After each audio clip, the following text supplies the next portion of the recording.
ایک شخص نے بازار میں دیکھا کہ ایک شخص اپنا غلام بیچ رہا ہے اور یہ آواز بھی لگا رہا ہے کہ یہ بہت اچھا غلام ہے، اس کے اندر اس کے علاوہ کوئی اور عیب نہیں ہے کہ یہ کبھی کبھی چغلی کھاتا ہے۔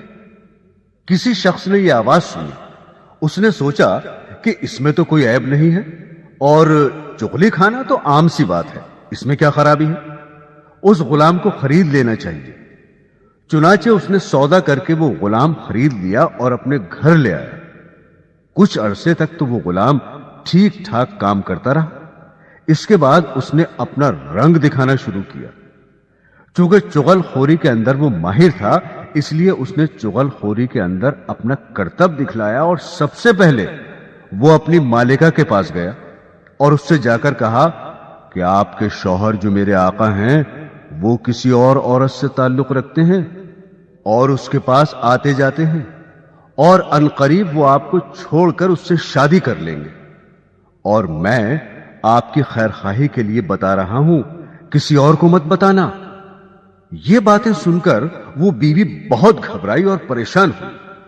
پھر خود غلام ہی نے اس کی پریشانی کا علاج بتایا کہ مجھے ترکیب آتی ہے، تم اس پر عمل کر لو۔ وہ یہ کہ جب تمہارے شوہر سو جائیں تو تم اس طرح سے ان کی داڑھی کے 1-2 بال کاٹ کر اپنے پاس رکھ لینا، پھر دیکھنا کیا ہوتا ہے، پھر وہ ہمیشہ تمہارے ہو کر رہیں گے، کبھی دوسری عورت کی طرف نظر نہیں اٹھائیں گے۔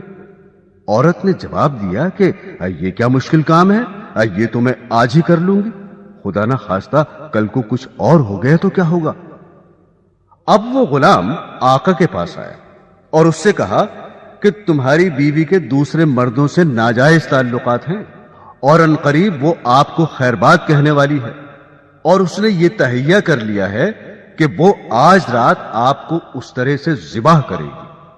اگر آپ کو میری بات کا یقین نہ ہو تو آپ جھوٹ موٹ سو کر دیکھنا، اور گلا نہ کٹ جائے تو مجھے بتانا۔